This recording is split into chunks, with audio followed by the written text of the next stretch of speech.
ఒక చిన్న సర్వే ఒకటి చేస్తున్నాం. మనకి ఏపీలో నెక్స్ట్ ఎలక్షన్స్ వస్తున్నాయి కదా. సో ఎవరు గెలుస్తారని మీరు అనుకుంటున్నారు? పక్కా చంద్రబాబు నాయుడు గెలుస్తాడు. ఎందుకు చంద్రబాబు నాయుడు గారు ఎందుకు అనుకుంటారు? ఎందుకంటే జగన్ ఏం చేయలేదు కాబట్టి. అంటే చాలా సంక్షేమ పథకాలు పెట్టారు కదా వాళ్ళు. సరే సంక్షేమ పథకాలు పెట్టాడు, ఎవరికైనా కరెక్ట్గా అందాయి. అంటే చాలా వరకు అందే అంటున్నారు కదా. ఇప్పుడు విద్యా దీవెన వేసాడు అంటుండో 3 విడతలు వేసాడు, ఒక విడత ఎత్తేసాడు. నేను ఇప్పుడు పీజీ చేస్తున్నాను, నాకు ఫీజు రియంబర్స్మెంట్ అనేది లేదు. అంటే ఇంత ముందు లేదా చంద్రబాబు? ఉండేది. మరి ఇప్పుడు పవన్ కళ్యాణ్ గారు కూడా నిల్చున్నారు కదా కూటమిలో. మరి ఎవరికి ఇస్తారు సీఎం అనుకుంటున్నారు? చంద్రబాబు గారు లేకపోతే చంద్రబాబు నాయుడుకి ఇస్తారు, ఎందుకంటే ఎక్స్పీరియన్స్ ఉంది కాబట్టి చంద్రబాబు నాయుడుకి ఇస్తారు. అంటే ఇప్పుడు పిఠాపురంలో పవన్ కళ్యాణ్ గారు నిల్చున్నారు కదా, ఈసారి గెలిచే అవకాశం ఏమైనా ఉందా? పక్కా గెలుస్తారు.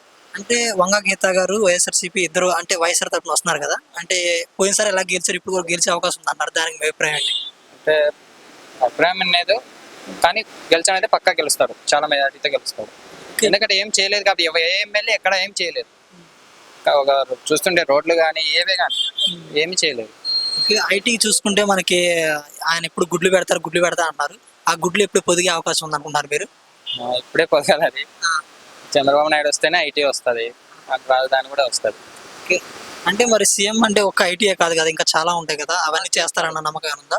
చేస్తారు, పక్కా చేస్తారు. ఎందుకంటే నారా లోకేష్ గారు ఉన్నారు, ఆయన ఎన్నో చదివారు ఐటీ. ఆయన నాకు తెలిసి ఐటీ మినిస్టర్ ఆయనే తీసుకుంటాడు, ఎందుకంటే చాలా చదువుకున్నాడు, ఎంత అన్ని తెలుసు కాబట్టి ఆయనకి ఇస్తారు. ఆయనకి ఇస్తారు. మరి ఇప్పుడు మన కొడెల నాని గారు కానీ పేరు నాని గారు వాళ్ళు చూసుకుంటే వాళ్ళు మాట్లాడే భాష అంత బాగోదు. సో వాళ్ళ గురించి మాట్లాడే వేస్ట్. ఏమైంది, ఎందుకు అలా అంటున్నారు? ఒక ఎమ్మెల్యే అయ్యింది అలా మాట్లాడతారు.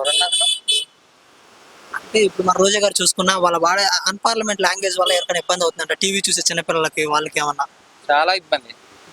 ఒకరు ఎమ్మెల్యే అంటే ఒకరు తనను చూసి ఇన్స్పైర్ అయ్యి ఏమైనా చేయాలనేది వస్తారు, కానీ వాళ్ళే అట్లా ఉంటే. మరి ఇప్పుడు చంద్రబాబు గారు వస్తే ఫ్యూచర్లో ఇప్పుడు దాకా చేసిన అభివృద్ధి కదా, తనలో ఏం చేద్దాం అనుకున్నారు, మీరు ఎలా ఎక్స్పెక్ట్ చేస్తున్నారు అక్కడి నుంచి? చంద్రబాబు నాయుడు వస్తే యువతకి చాలా బెనిఫిట్. అదిగా చెప్పాడు కదా, ఫస్ట్ నోటిఫికేషన్ డిఎస్సి మీదే సంతకం పెడతా అని చెప్పేసి. సో చాలా యువతకి చాలా బెటర్. ఇప్పుడు సంక్షేమ పథకాలు వస్తున్నాయి, నీకు ఇప్పుడు 10,000 వస్తుంది, అది నీ పిల్లలకి ఉపయోగపడాలి, కానీ మనకు ఉపయోగపడితే ఏం లాభం?